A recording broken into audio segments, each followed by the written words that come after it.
Shalom, shalom, soyez bénis.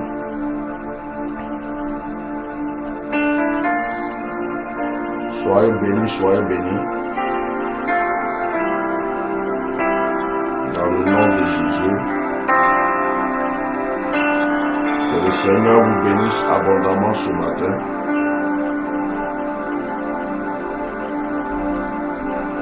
Que la grâce de Dieu soit sur votre vie.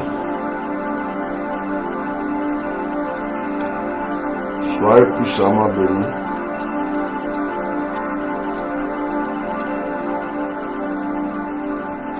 Soyez bénis, soyez bénis, soyez bénis. Au nom puissant de Jésus. Que le Saint-Esprit soit avec vous. Que la grâce de Dieu soit sur votre vie.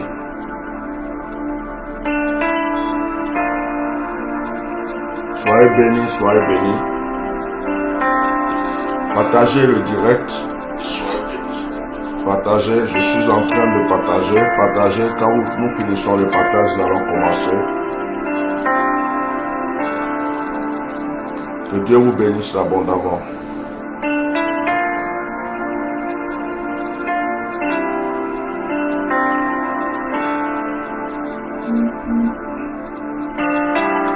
Dieu vous bénisse.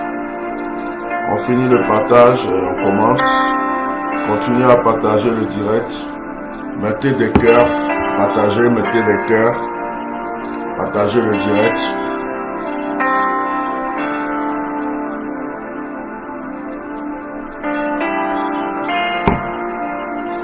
Partagez, mettez des cœurs. Soyez bénis dans le nom de Jésus. Que la grâce de Dieu soit sur votre vie. Je suis votre serviteur, le bishop Melchisedec, connu sous le nom de Atia Normal. Je suis toujours en retraite, et ce qui fait que nous nous voyons de temps en temps quand j'ai l'occasion et quand l'Esprit de Dieu me met à cœur. J'espère que vous m'entendez très bien. J'espère que vous entendez le son de ma voix.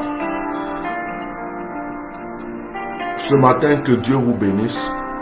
Je vous recommande de continuer à visiter notre site www.myriadefrance.net.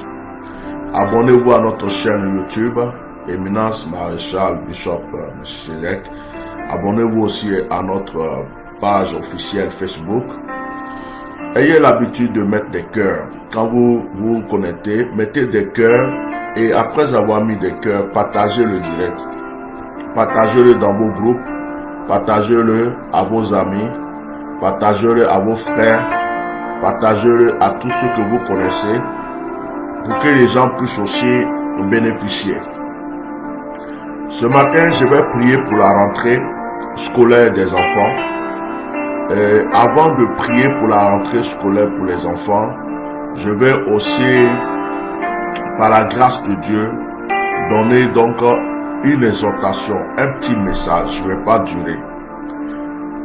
Je voudrais que vous preniez votre Bible dans Genèse, le chapitre 22.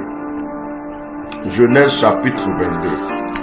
Je vais toucher deux passages aujourd'hui pour vous expliquer quelque chose, aux parents surtout. Aux parents, à nos chers parents, je vais vous expliquer quelque chose aujourd'hui. Voilà, je vais vous expliquer quelque chose aux parents. Voilà, donc prenez votre Bible, voilà, prenez votre Bible et puis Genèse chapitre 22.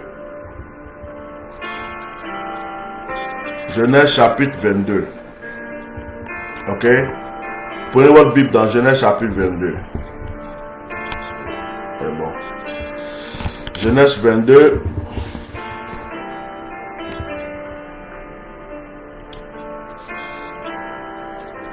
Voilà. Genèse chapitre 22.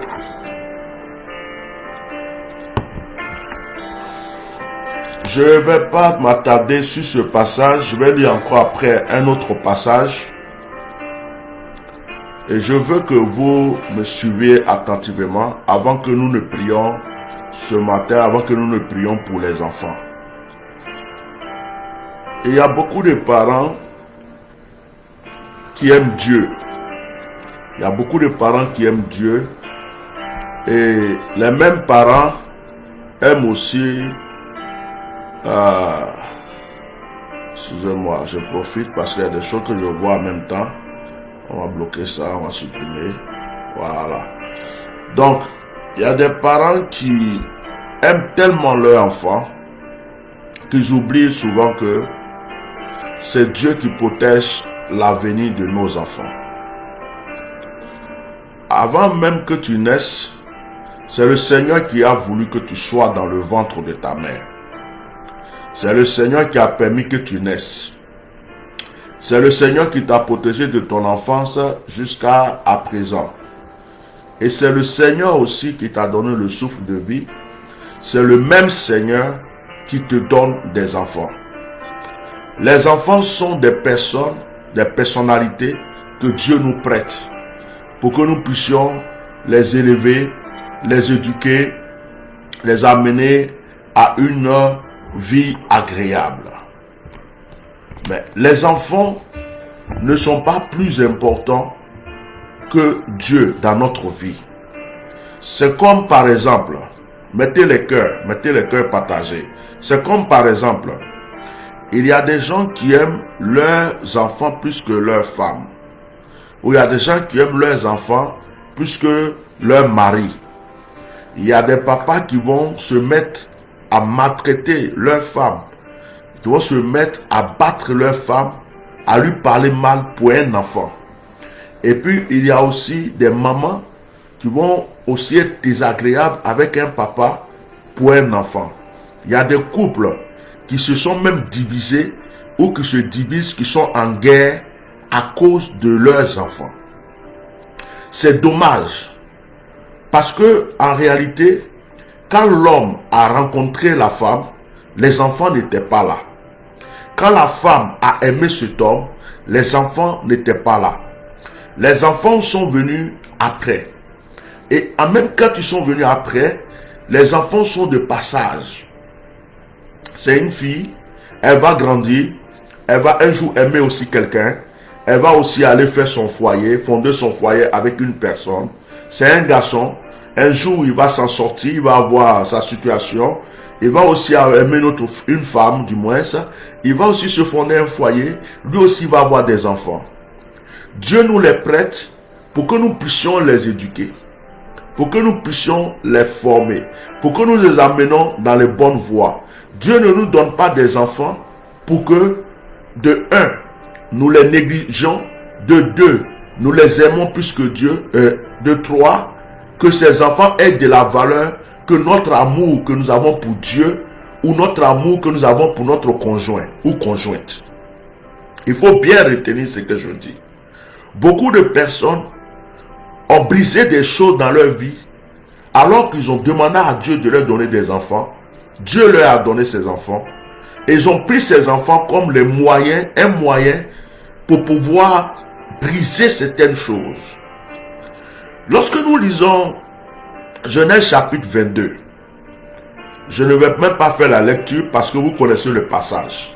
Genèse chapitre 22, mettez des cœurs, partagez le direct. La Bible dit que Abraham d'abord, Dieu lui avait promis un enfant. Abraham est resté jusqu'à 100 ans avant d'avoir cet enfant. Jusqu'à 100 ans. Abraham est resté jusqu'à 100 ans avant d'avoir cet enfant. Vous comprenez? Et quand Abraham a eu l'enfant, Dieu vient dire à Abraham, dans Genèse 22, mettez les cœurs, Dieu vient dire à Abraham, Abraham, il répond, Abraham, je vais lire cette partie-là pour que vous puissiez comprendre. Dieu mit Abraham à l'épreuve et lui dit, Abraham, il répondit, me voici. Dieu dit, prends ton fils, ton unique, celui que tu aimes, Isaac, va-t'en au pays de Morija et là offre-le en holocauste sur l'une des montagnes que je te dirai. Abraham se leva de bon matin, sella son âne et prit avec lui 2 serviteurs et son fils Isaac. Il partit pour aller au lieu que Dieu lui avait dit. Vous connaissez ce passage. Les musulmans le connaissent, les chrétiens le connaissent. Je n'ai pas besoin de le lire en entier. Qu'est-ce qui s'est passé quand Dieu a appelé Abraham? Abraham n'avait pas d'enfant. Il avait eu Ismaël, mais Ismaël n'était pas l'enfant que Dieu lui promettait avec Sarah. Du coup, il y a eu vraiment une confusion. À cause de l'arrivée d'Isaac, Ismaël et sa mère se sont retirés sous l'ordre de Sarah. Maintenant, Abraham a un fils qui est l'enfant qu'il a tellement attendu, l'enfant qu'il aime de tout son cœur, son héritier. Dieu dit à Abraham, va me sacrifier ton fils. De 1, Dieu lui dit, prends l'enfant. De 2, Dieu ne lui dit pas, sacrifie-le dans la maison. Dieu lui dit, va dans un lieu. Il a marché pendant 3 jours. Il a marché pendant 3 jours. Il arrive au lieu du sacrifice, il va encore pouvoir monter sur une montagne. Et pas n'importe quelle montagne. La montagne que Dieu lui-même a choisie pour lui, Morija. Morija. Abraham monte sur la montagne pour faire quoi? Il monte sur la montagne pour aller prendre un cadeau. Il monte sur la montagne pour aller voir un banquier pour lui donner l'argent pour l'éducation de son enfant. Il monte sur la montagne pourquoi? Abraham monte sur cette montagne avec son sacrifice à main. Et le sacrifice qu'Abraham amène sur cette montagne était son fils. Comment quelqu'un peut faire ça? L'enfant que j'ai attendu depuis longtemps, qui vient d'arriver, mon héritier. Et je vais le prendre pour aller le sacrifier. Et Abraham était prêt à sacrifier Isaac.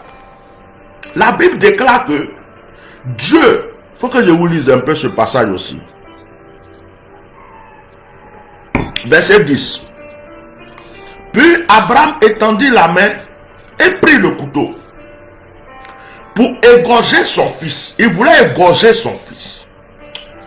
Alors l'ange de l'Éternel l'appela des cieux et dit, Abraham, Abraham. Et il répondit, me voici. L'ange dit, n'avance pas ta main sur l'enfant et ne lui fais rien, car c'est maintenant que tu crains Dieu, que je sais que tu crains Dieu. J'aime trop ce verset. N'avance pas ta main sur l'enfant, car c'est maintenant que je sais que tu crains Dieu. Je me suis toujours posé la question, mais l'ange ne peut pas dire ça. Abraham a quitté son père, sa mère. Abraham a quitté sa terre natale.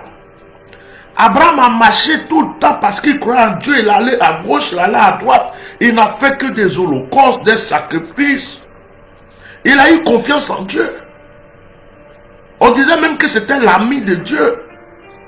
Mais l'ange vient lui dire, c'est maintenant que je comprends, que je sais. C'est maintenant que je suis convaincu que tu aimes Dieu. Écoute-moi bien. Tu as peut-être fait beaucoup de choses dans ta vie. Tu as peut-être fait beaucoup de sacrifices dans ta vie. Tu as peut-être fait beaucoup d'offrandes dans ta vie. Tu as peut-être jeûné beaucoup de fois dans ta vie. Tu as peut-être fait beaucoup d'actions dans ta vie. Mais il y a une seule action. Il y a un seul sacrifice. Il y a une seule offrande. Il y a une seule. C'est-à-dire qu'il y a un seul mouvement, une seule action qui sera fait un jour qui doit transformer ta destinée. Parce que ce jour-là, l'ange de l'Éternel sera là. Oh my God. Mettez les cœurs. Je vais vous enseigner quelque chose aujourd'hui. Tu as peut-être, il y a des gens qui sont là qui disent, J'ai fait trop d'offrandes, je vais tout à l'église, oh je n'ai plus rien, mes enfants vont manger quoi? Oh c'est la rentrée, c'est sorti ici. Mais ce que tu es en train de faire là, tu penses que c'est pour toi que tu fais? C'est pour tes enfants. Parce que les sacrifices que tu fais, les offrandes même que tu fais, les jeûnes que tu fais, les actions que tu poses, tu le fais pour tes enfants. L'ange dit ne touche pas l'enfant. C'est maintenant je comprends, c'est maintenant je sais que tu m'aimes. Vous êtes souvent en train de dire, ça fait longtemps on est dans faire des prophéties là, ça fait longtemps on est dans faire des sacrifices. De toute façon, vous savez, Dieu connaît nos cœurs. Dieu sait souvent que tu es là pour quelque chose. Si tu as eu cette chose là, tu vas disparaître. Dieu sait souvent que tu as un besoin. Si ce besoin est réglé, tu ne seras plus la même personne. Dieu sait de fois que tu l'aimes, mais c'est pas vraiment ça. Tu l'aimes quand tout va bien, mais quand tu te mets à l'épreuve, tu n'es pas la même personne. Dieu te connaît. Et tellement que Dieu te connaît, il peut même retarder beaucoup de choses. Tellement que Dieu te connaît, il peut prendre le temps avant de réaliser certaines promesses qu'il t'avait déjà données depuis longtemps. Dieu sait que si tu te maries, tu ne vas plus aller à l'église. Dieu sait que si tu as voyagé, tu ne vas même plus prier. Tu vas t'occuper que de tes affaires. Dieu sait que si ce monsieur-là rentre dans ta vie, c'est fini.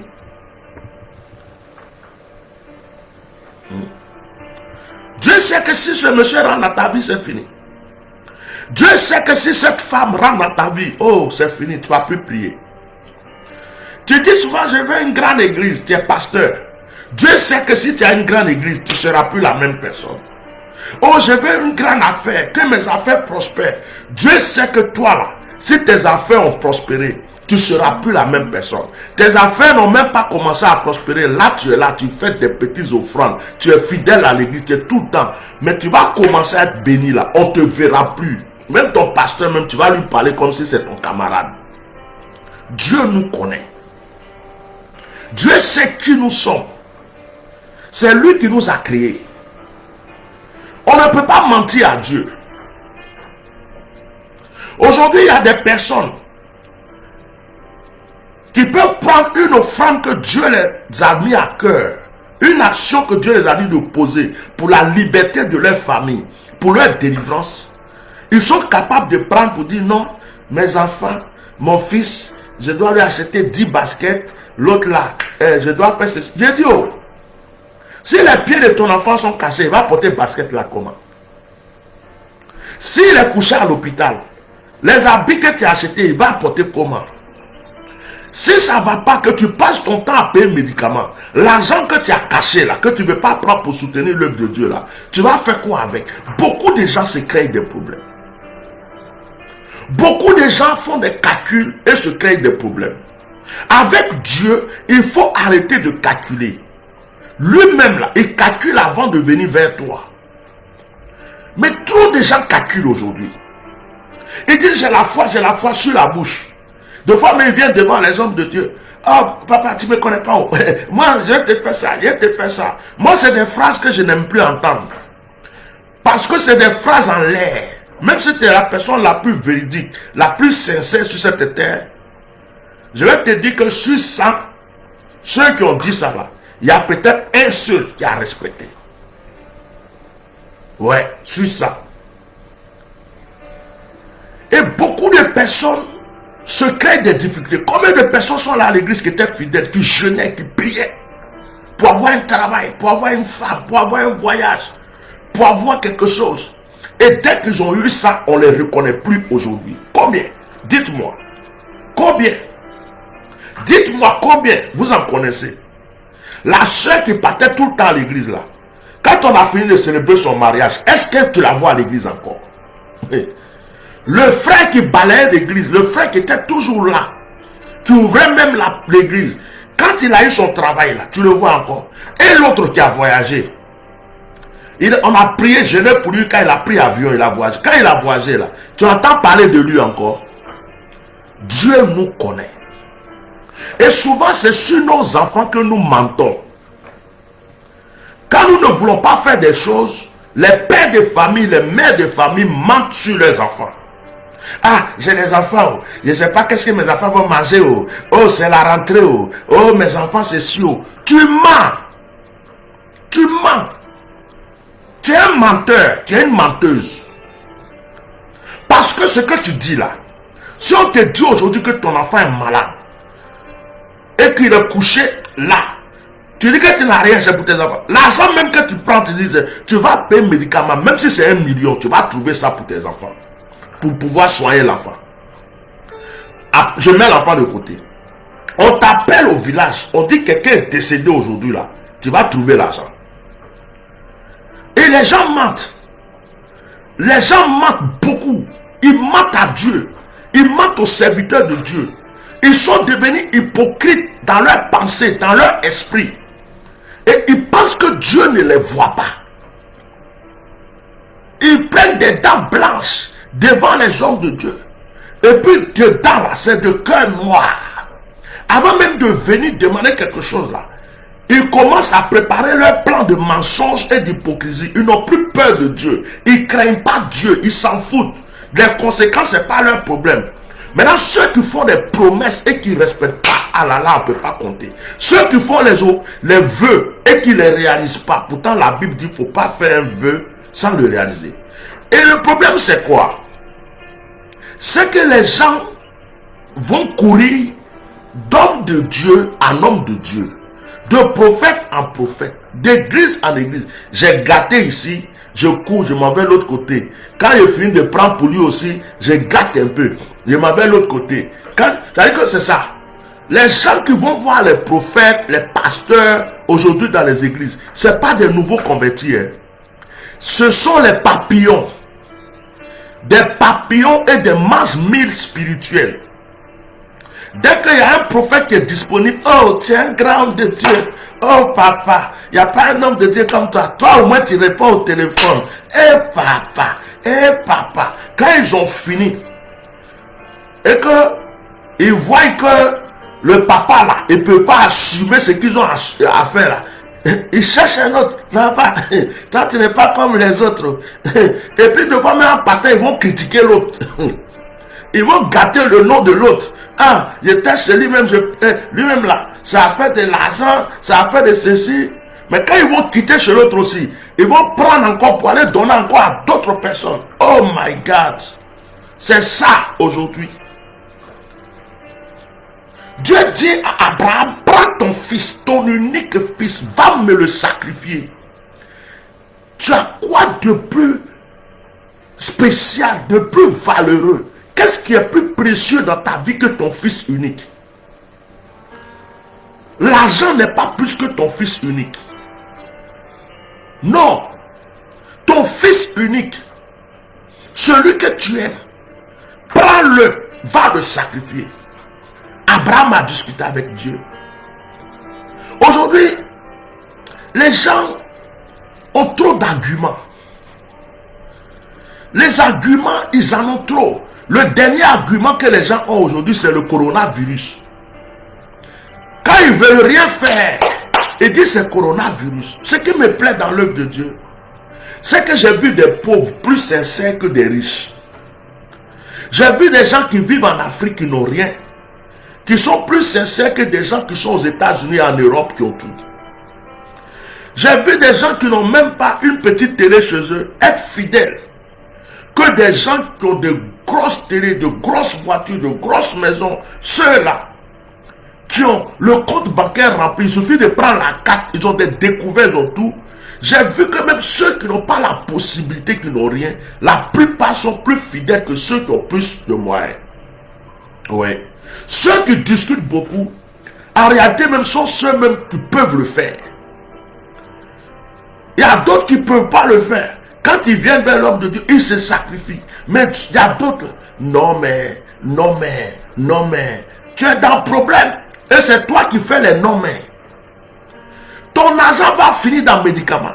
Ton argent va finir dans payer dette. Ton argent va finir dans régler les choses. Et puis le mari que tu crois que tu viens d'avoir là, c'est Dieu qui a fait que tu es à côté de ce monsieur.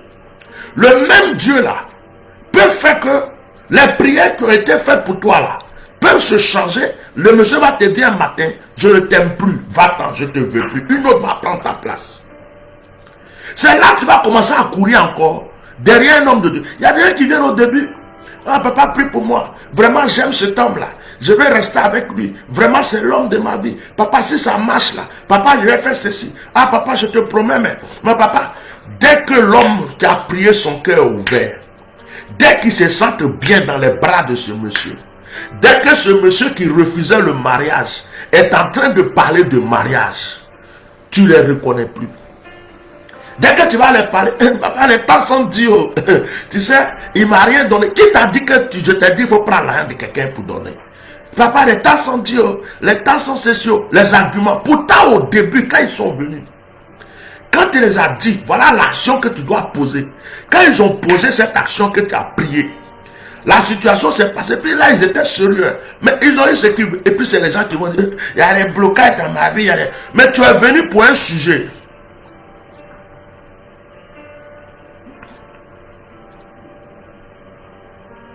Tu es déjà venu pour un sujet. Le sujet a été exaucé. Le sujet est exaucé. Si tu as d'autres sujets, c'est que tu as fait au début pour que le sujet soit exaucé. Il faut le faire. Tu penses que toi, ton seul offrande que tu as fait au début là, ça va régler tous tes sujets de ta vie, sujet de famille, sujet des enfants, sujet d'école des enfants, sujet des sorciers du village, sujet de mari, sujet d'héritage, sujet de tout. Ta petite offrande que tu as fait avant de connaître l'homme de Dieu là, cette offrande là, pour toi, ça doit régler tous les problèmes de ta vie. Et puis l'homme de Dieu, lui, il est là, il regarde le ciel, il mange le vent, il mange caillou. Et puis il dit, Seigneur, il faut continuer seulement. Méfiez-vous. Ce qu'on sème, c'est ce qu'on récolte. Ce qu'on donne, c'est ce qui se multiplie pour revenir dans notre vie. Mon secret à moi, c'est que je donne. Je donne sans mesure. Mon secret à moi, c'est que je ne retiens jamais ce que Dieu me dit de donner. C'est le secret de la prospérité. C'est le secret de l'élévation. C'est le secret de la richesse. Savoir libérer ce que Dieu veut que tu libères. Le Seigneur dit à Abraham, va me sacrifier ton fils. Qu'est-ce qui s'est passé? Abraham leva les yeux et vit derrière lui un bélier. Un bélier. Dieu offre un bélier à Abraham pour remplacer l'enfant. L'enfant n'est pas sacrifié. Mais maintenant, je vais vous donner un mystère. Parce que je suis prophète des mystères, prophète des nations. Je vais vous donner un réma.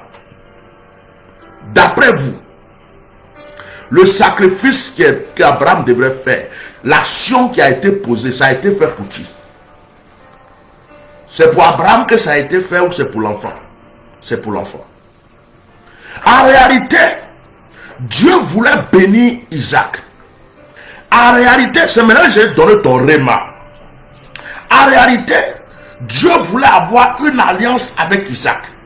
Parce que Abraham était déjà vieux. Abraham allait s'en aller. Mettez mes cœurs. Je vais vous donner le réma. On va quitter ici. En réalité, Dieu voulait commencer un cheminement avec Isaac. Et le cheminement ne pouvait pas commencer sans un sacrifice. Et le sacrifice ne pouvait pas être fait par Isaac parce que Isaac n'avait pas encore la communion et l'alliance avec Dieu. Abraham était celui qui pouvait déclencher et créer cette communication, cette alliance pour Isaac. Mais Dieu ne dit pas à Abraham, va faire un sacrifice pour ton enfant. Dieu lui dit, va me sacrifier ton enfant. Or, en réalité, ce n'était pas l'enfant qui allait te sacrifier, mais c'était un sacrifice qui allait être fait pour l'enfant. Écoute-moi bien. Dieu ne te dit pas tout comme tu veux l'entendre. Dieu ne te dit pas tout comme tu veux l'entendre. Abraham s'est rendu sur la montagne à l'enfant. L'enfant a eu son alliance avec Dieu. Vous savez comment il a eu son alliance avec Dieu? En en se taisant, en fermant sa bouche, en ne bousculant pas son père, en ne s'énervant pas contre son père, en restant obéissant jusqu'à ce que le père lève le couteau. Dieu a éprouvé l'enfant. Dieu a vu que cet enfant allait rester fidèle. Et lorsque l'enfant a traversé cette épreuve, et que le père aussi a traversé l'épreuve de vouloir sacrifier son fils, Dieu dit, le bélier va conclure cette histoire. Personne ne meurt ici. Vous deux, vous êtes bénis. Ce qui veut dire que l'alliance repart maintenant vers Isaac. Abraham est vieux, il va s'en aller. Si Abraham avait refusé de monter sur cette montagne, de ramener son fils sur cette montagne, de ramener ce sacrifice sur cette montagne, son fils Isaac n'aurait pas eu d'alliance personnelle et spéciale avec Dieu. C'est sur la montagne de Morija que la situation s'est réglée. C'est sur la montagne de Morija que l'alliance d'Isaac avec Dieu a commencé. Dit Bishop prêche. Dit prêche. Vous croyez souvent que vous jetez de l'argent, mais ce que vous faites, vous le faites pour vos enfants. Vous croyez souvent que vous posez trop d'actions, mais ce que vous faites, vous êtes en train de le faire pour vos enfants. Quand tu es en train de dire non, à cause de mes enfants, je ne peux pas faire ceci, tu as retiré une grâce sur la vie de tes enfants. Il y a des enfants qui vont à l'école, il faut les payer toutes les fournitures, il faut les mettre dans toutes les classes que tu veux. Il n'a qu'à avoir tous les diplômes qu'il veut. Il va finir ses études, il ne réussira pas. Il va rester à la maison avec ses diplômes. Parce qu'aucune action n'a été posée, aucun sacrifice n'a été fait, aucun hôtel n'a été bâti, rien n'était fait. Les parents étaient là, je paye fourniture, je paye ceci, je l'habille bien. C'est pas ça qui fait dans le spirituel, c'est pas ça qui va amener sa destinée à grandir. Tu dois poser des actions, tu dois faire des sacrifices, tu dois oser te priver, tu dois oser déclencher le spirituel. C'est-à-dire que tu dois déclencher des choses pour l'avenir de ton enfant. Ne regarde pas que le physique, les habits, les cahiers, les écoles, il a une moto, il est bien à l'école, tout ça, ça c'est rien. Il y en a qui ont eu ça, ils sont à la maison actuellement, ils ont diplôme, rien. D'autres même ont fini sans diplôme. Et il y en a parce que des actions ont été posées, ils n'ont même pas eu le diplôme, ils n'ont même pas eu les moyens des autres. Aujourd'hui, ce sont des personnalités. Aujourd'hui, ce sont des grands. Parce que des actions ont été posées par leurs parents. Le sacrifice d'Isaac n'était pas contre Isaac. Le sacrifice d'Isaac était pour la bénédiction d'Isaac. Retiens bien ça. Quand on va dans 1 Roi chapitre 17, on va aller dans 1 Roi chapitre 17. 1 Roi chapitre 17, à partir du verset 8, vous voyez l'histoire de Élie devant la veuve de Sarepta.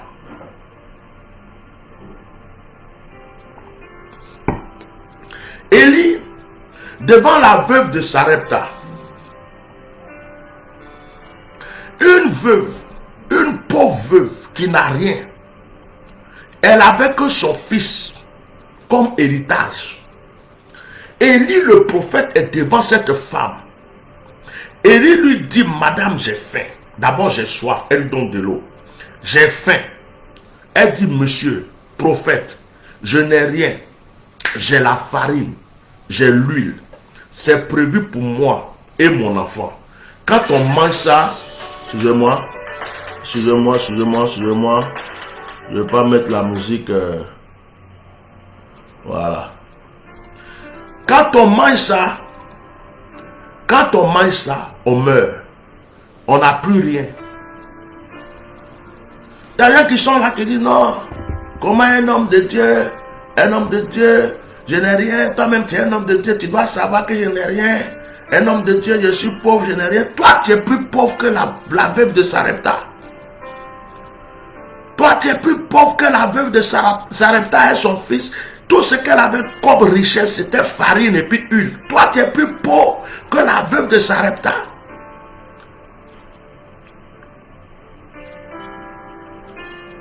Un homme de Dieu prie pour toi, tu ne peux même pas le soutenir. Tu ne peux même pas faire une offrande à un homme de Dieu sans qu'il te demande.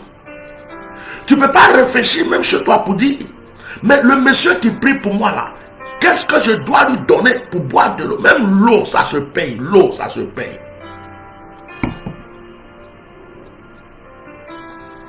Mais le monsieur là qui prie pour moi, qu'est-ce que je dois faire en retour? Cette femme qui prie pour moi, qu'est-ce que je peux? Toi-même, tu dois réfléchir à ça. On n'a pas besoin de te poser. Mais tu ne penses pas à ça. Et quand on va te dire, même pose une action, fais une offrande, tu vas toujours discuter. Parce que tu crois que ton argent est celui qui va changer la vie de l'homme de Dieu. Dieu change déjà la vie de ses serviteurs, de ses servants.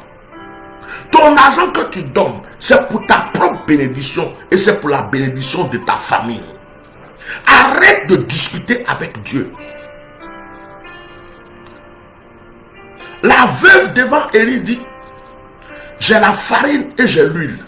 Quand je donne, je meurs. On mange, après on meurt. Qu'est-ce que Élie dit?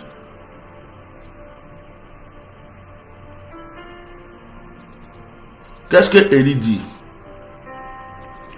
Élie dit, madame, donne-moi d'abord, je mange et après vous mangerez. Regardez bien le passage.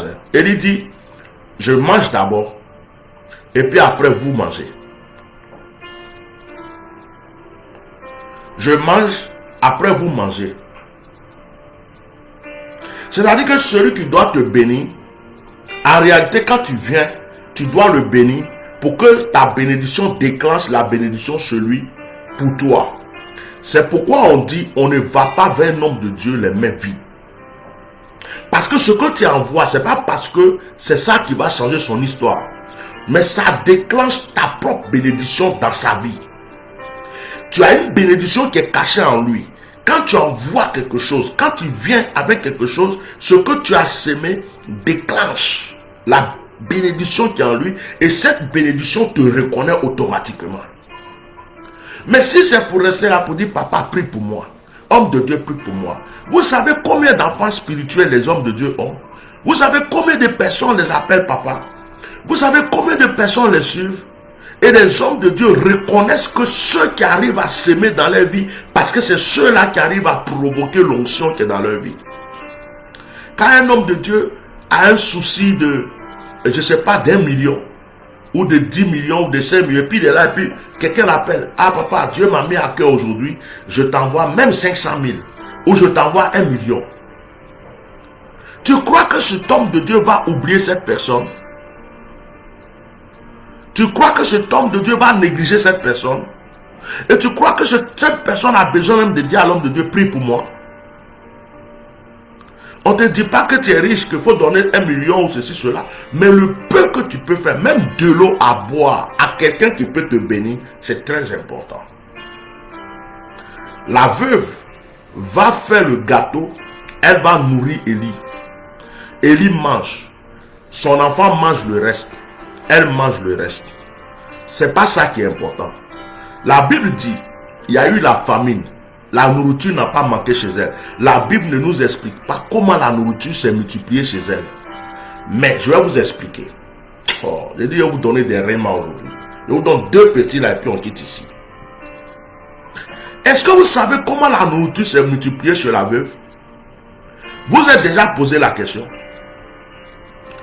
Ce n'est pas parce que la nourriture qui était là, la farine s'est multipliée, ils ont mis gâteau, gâteau, gâteau. Non. Quand elle a posé cette action, ça a ouvert une porte. Ceux qui ont oublié la veuve se sont rappelés de la veuve. Et je prêche.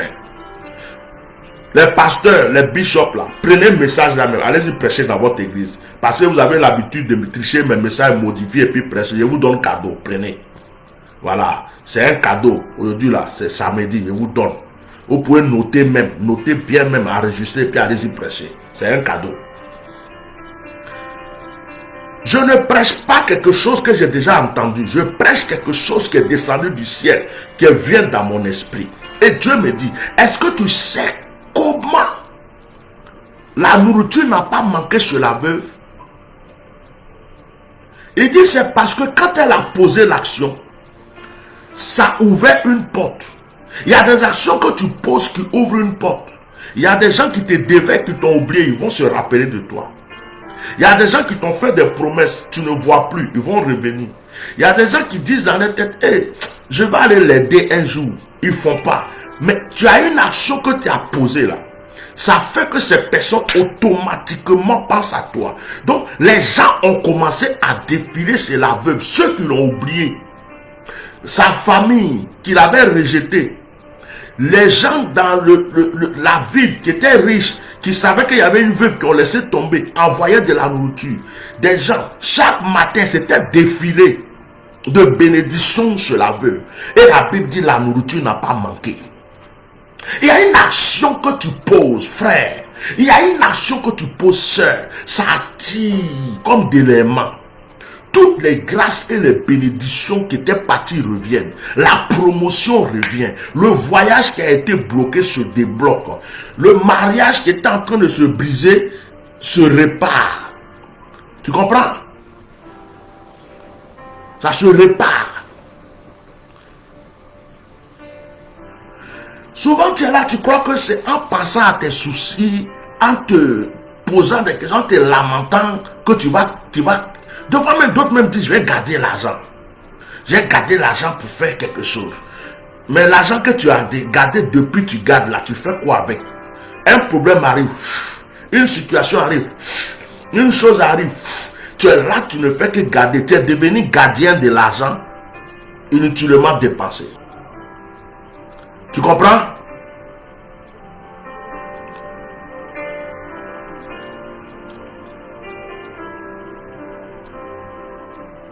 Est-ce que tu comprends?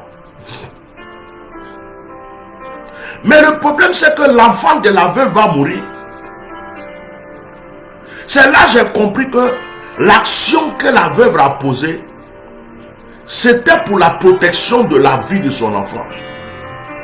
Le sacrifice que cette veuve venait de faire était pour son enfant. C'était pour préserver la vie de son enfant.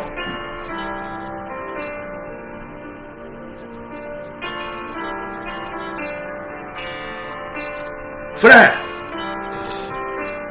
je prophétise que la grâce se multiplie dans ta vie. Mais pose des actions. Je prophétise que la bénédiction se multiplie dans ta vie. Mais pose des actions. Bâtis des hôtels. En cette année, en cette rentrée scolaire, tu as posé quelle action pour tes enfants? À part payer fourniture, à part t'inquiéter pour dans quelle école ils vont partir. Tu as ton fils, tu as ton enfant qui joue au football. Quelle action tu poses pour que les portes s'ouvrent pour cet enfant? À part courir derrière des administrations, ça règle quoi encore jusqu'aujourd'hui? Il y a une action que tu vas poser qui va régler l'histoire dans la vie de ton enfant, de ta maison. Il y a une action que tu vas poser qui va couvrir ta famille d'une grâce. À ma qualité de prophète, à ma qualité de ouen de l'Éternel, je prophétise aujourd'hui que tous ceux qui ont entendu ce message et qui vont le mettre en pratique rentrent dans leur grâce et dans leur bénédiction. Je prophétise ce matin que je deviens une terre fertile pour tous ceux qui s'aimeront. Je prophétise ce matin que je deviens une source de bénédiction dans la vie de tous ceux qui comprendront l'importance de ce message. Je prie que tous ceux qui jetteront leur pain ne mangent plus du pain, mais mangent le poisson qui a mangé le pain. Kamaro Brokoshara. S'il y avait la mort qui devait frapper la famille pour que tu dépenses, je brise cette mort parce que ton offrande te protège. S'il y avait des problèmes qui arrivaient dans la famille pour que tu dépenses, je brise ces problèmes.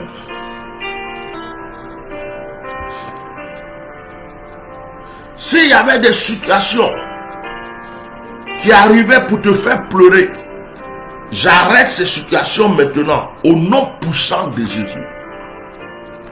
Je prophétise que tous ceux qui ont suivi ce message, qui ont entendu ce message, aient les oreilles spirituelles ouvertes, les yeux ouverts, et que Dieu les oriente sur ce qui va changer leur destinée et la destinée de leurs enfants. Je prie ce matin pour la rentrée scolaire. Je prie pour tous les parents. Je prie que Dieu vous oriente, Dieu vous protège. Je prie pour que la grâce de Dieu soit sur vos enfants. Que vos enfants aient une bonne orientation. Je prie que la mort, les accidents et les problèmes s'écartent de la vie de vos enfants et de votre famille. Je prie que Dieu se souvienne de vous, qu'il vous protège aussi du coronavirus. Je prie qu'aucun malheur n'arrive dans votre famille. Que cette rentrée scolaire soit une rentrée de bénédiction, une rentrée de grâce dans votre vie. Que la main de Dieu soit sur vous. Que la main de Dieu soit sur vous et vos enfants. Et que la grâce de Dieu soit sur vous. Je vous bénis au nom de Jésus. Shalom, shalom, shalom. Passez un très bon sabbat. Voilà. Je vais m'arrêter là. Je pense que vous avez déjà compris l'importance du message. Que le Saint-Esprit continue à vous instruire. Ceux qui veulent faire des dons, qui veulent bénir, vous avez le numéro de ma secrétaire sur mon site. Sinon, vous pouvez, le numéro de la secrétaire, je peux même le marquer là. Vous l'avez aussi sur le site. Voilà. Vous pouvez l'appeler sur WhatsApp.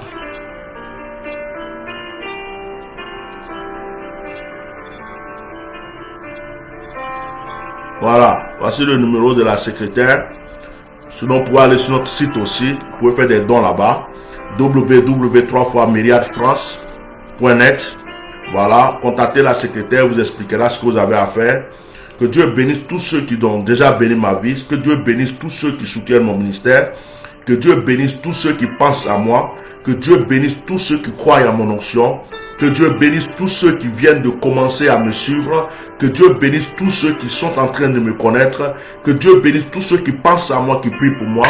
Que Dieu bénisse tous ceux qui croient à mon onction. Et que le Seigneur vous soutienne tous. Même ceux qui ne m'aiment pas. Que Dieu vous bénisse. Shalom. Passez un très bon sabbat. À bientôt.